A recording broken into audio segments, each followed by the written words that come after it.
আধুনিক যুগের এই মোরালরা আইয়ামে জাহিলিয়াত যুগকেও হার মানিয়েছে। দা ইপস্টেন ফাইল, যেখানে লুকিয়ে আছে 3 মিলিয়নেরও বেশি তথ্য, রয়েছে 2000-এরও অধিক ভিডিও, 2 লক্ষেরও বেশি ছবি, যেগুলো কখনো ভাষায় প্রকাশ করা এবং আপনার পক্ষে দেখা সম্ভব নয়। কি নৃশংসভাবে নারীদেরকে ভোগ করতেন বিশ্বের সব থেকে বড় বড় ধনী এবং ক্ষমতাবান লোকরা। এই ঘটনাটি শুনলে আজ আপনার শরীরটা শিউরে উঠতে পারে। শিশুদের বিভিন্ন দেশ থেকে পাচার করে বছরের পর বছর ধর্ষণ করে গেছে। কেবল ধর্ষণ করেই তারা ক্ষান্ত হয়নি, কন্যা সন্তানদের বেছে বেছে করে খেয়েছেন। সেই সব ইভেন্টে তারা মানুষের মাংস খেয়েছেন। এইসব প্রভাবশালীদের ভেতর Donald Trump, Bill Gates, Elon Musk, সৌদির কিছু আমিররা সহ বিশ্বের কোটিপতিরাও জড়িত। এমনকি আমাদের প্রতিবেশী দেশেরও নরেন্দ্র মোদীও জড়িত। এক কথা, ইপস্টেন ফাইল হলো প্রভাবশালী শয়তানদের ক্ষুদ্রতম আমলনামা। একটু কল্পনা করেন আপনার ঘরে থাকা আদরের সেই ছোট্ট মেয়েটির কথা, যার বয়স 12 কিংবা 13, ফুলের মতো পবিত্র, চোখে এক রাস স্বপ্ন।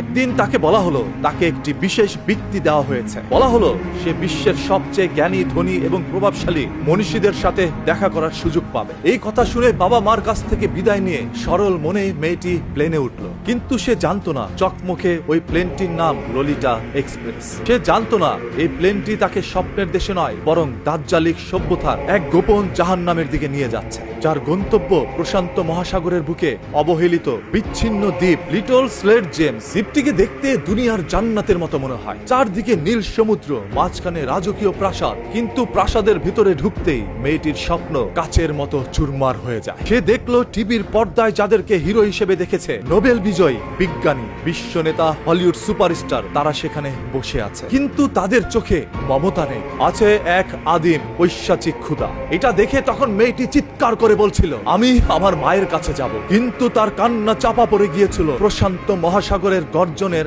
আর স্যাম্পলেনের বোতল খোলার শব্দে। তাকে বলা হতো, চুপ থাকো, এরা এই পৃথিবীর ঈশ্বর, এদের সেবা করাই তোমার কাজ। দিনের পর দিন এই নিষ্পাপ শিশুদের ছিঁড়ে খেয়েছেন তারা, যাদের পোস্টার আপনার ঘরের দেয়ালে টাঙিয়ে রাখেন। এগুলো শুনে হয়তোবা আপনারা ভাবছেন, এত বড় বড় প্রভাবশালী নেতারা জড়িত, তাহলে এই তথ্য বের হলো কিভাবে? জেফ্রি এপস্টেইন ছিল অত্যন্ত চতুর। সে তার ক্লায়েন্টের নাম এবং কন্টাক্ট ডিটেলস লিখে রাখতেন একটি ছোট্ট কালো ডায়েরিতে, যা দা ব্ল্যাক বুক নামে পরিচিত। এটি ছিল তার ইনফ্লুয়েন্স পলিসি। এই রাঘব বোয়ালদের নাম তার কাছে আছে বলে কেউ তাকে ছুবে না। কিন্তু সে জানতো না পাপ বাপকেও ছাড়ে না। ভার্জিনিয়া বুফ্রে নামের এক সাহসী নারী, যে ছোটবেলায় এই পিচাসদের শিকারে পরিণত হয়েছিল, সে এপস্টেইনের সহযোগী এবং রক্ষিতা গিসলাইন ম্যাক্সওয়েলের বিরুদ্ধে মামলা ঠুকে দেয়। সেই মামলার সূত্র ধরে যুক্তরাষ্ট্রের আদালতের নির্দেশে হাজার হাজার পৃষ্ঠার সিল্ড ডকুমেন্টস জনসম্মুখে প্রকাশ করার আদেশ দেওয়া হয়। এরপর বিশ্ববাসী অবাক হয়ে দেখলো, এতদিন যারা তাদেরকে ভদ্রলোক ভেবে এসেছে,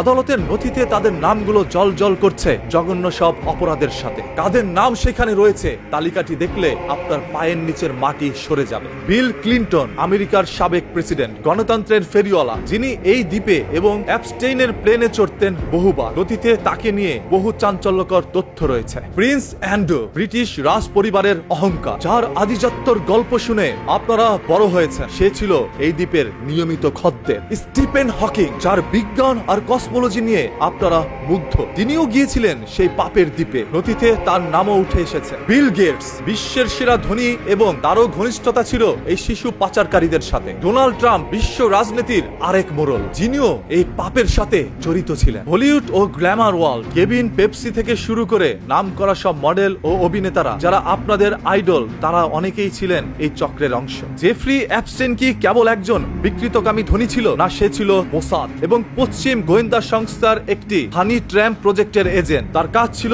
বিশ্ব নেতাদের এই দ্বীপে নিয়ে এসে তাদের নোংরা কাজের ভিডিও রেকর্ড করে রাখা, যাকে গোয়েন্দা ভাষায় বলা হয় কম্প্রোমাট। পরবর্তীতে এই ভিডিওগুলো দিয়ে তাদের ব্ল্যাকমেল করা হতো। আপনার প্রিয় নেতা যখন টিভিতে দাঁড়িয়ে ফিলিস্তিনের বিপক্ষে বা অদ্ভুত সব সেকুলার এজেন্ডার পক্ষে কথা বলে, তখন তাদের গলার দড়িটা আসলে জায়নবাদীদের হাতে থাকে। তারা জানে মুখ খুললেই তাদের এই গোপন ভিডিও ফাঁস হয়ে যাবে। বাংলাদেশের কোন মাদ্রাসার শিক্ষক যদি শরিয়া আইন নিয়ে কথা বলে, নারীদেরকে ঘরমুখী হওয়ার কথা বলে, অল্প বয়সে নারীদের বিয়ে নিয়ে কথা বলে, তখন এই দেশের সুশীলরা, নারীবাদীরা চিৎকার করে আকাশ বাতাস ভারী করে ফেলে, বলে মোল্লারা সব শিশুকামী। কিন্তু আজ যখন শত শত প্রমাণ সামনে আসছে যে তাদের স্বপ্নের আমেরিকা, তাদের সভ্যতার ধারক বাহকেরা এক একজন জঘন্য লেভেলের ব্যাটফয়েল, তখন তারা মুখে কলপ এনেছে। কারণ এই পিচাসরা টাই টাই পরে ইংরেজিতে কথা বলে এবং দামি পারফিউম মাখে। তাদের কাছে সাদা চামড়ার অপরাধ কোনো অপরাধ না, ওটা লাইফস্টাইল। এই দাজ্জালিক বা নিউ ওয়ার্ল্ড অর্ডার এর মূল মন্ত্রই হলো পারিবারিক প্রথা ধ্বংস করা এবং বিকৃত যৌনাচারকে নরমাল করা। এই অ্যাপস্টেইন চক্র কোনো বিচ্ছিন্ন ঘটনা না, এটা সেকুলার পুঁজিবাদী ব্যবস্থার পচে যাওয়া কলিজার বাস্তব ছবি। আপনার